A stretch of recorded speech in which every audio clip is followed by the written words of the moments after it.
ಕರ್ನಾಟಕದ ಎಲ್ಲ ಬ್ಯಾಂಕ್ಗಳಲ್ಲಿ ಕನ್ನಡವನ್ನ ಕಡ್ಡಾಯವಾಗಿ ಮಾತಾಡುವಂತವರು ಇಲ್ಲಿ ಕೆಲಸ ಮಾಡಬೇಕು. ಕನ್ನಡ ಗೊತ್ತಿಲ್ಲದೆ ಹಿಂದಿಯಲ್ಲಿ ಇಂಗ್ಲಿಷ್ನಲ್ಲಿ ದುರಾಂಕಾರದಿಂದ ಉತ್ತರ ಕೊಡುವಂತ ಉತ್ತರ ಭಾರತೀಯ ಆ ಜನರಿಗೆ ನೇರವಾಗಿ ನಾನು ಸವಾಲಾಗ್ತೀನಿ. ನಿಮಗೆ ಕನ್ನಡ ಗೊತ್ತಿಲ್ವಾ? ನಿಮ್ಮ ರಾಜ್ಯಗಳಿಗೆ ವಾಪಸ್ ಹೋಗಿ ಅಲ್ಲಿ ಕನ್ನಡಿಗರು ಕೆಲಸ ಮಾಡಬೇಕು. ನನ್ನ ಕನ್ನಡಿಗರ ಬದುಕು ಬ್ಯಾಂಕ್ಗಳಲ್ಲಿ ಗಟ್ಟಿಯಾಗಿ ನೆಲೆ ಹೂರಬೇಕು.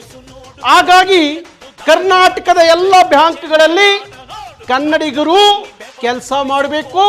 ಕನ್ನಡಿಗರ ಸಾರ್ವಭೌಮತೆ ಅಲ್ಲಿ ಆಗಬೇಕು. ಅದಕ್ಕೋಸ್ಕರ ಹೇಳ್ತಾ ಇದ್ದೀವಿ, ಹಿಂದಿಯಲ್ಲಿ ಮಾತಾಡಿ ದುರಾಂಕಾರದಿಂದ ಉತ್ತರ ಕೊಡುವಂಥ ವಲಸೆಕೋರರಿಗೆ ಹೇಳ್ತಾ ಇದ್ದೀನಿ, ನಿಮ್ಮ ರಾಜ್ಯಗಳಿಗೆ ನೀವು ವಾಪಸ್ ಹೋಗಿ ಅಲ್ಲಿ ಕನ್ನಡಿಗರು ಕೆಲಸ ಮಾಡಬೇಕು. ಕನ್ನಡಿಗರು ಬದುಕನ್ನು ಕಟ್ಕೋಬೇಕು.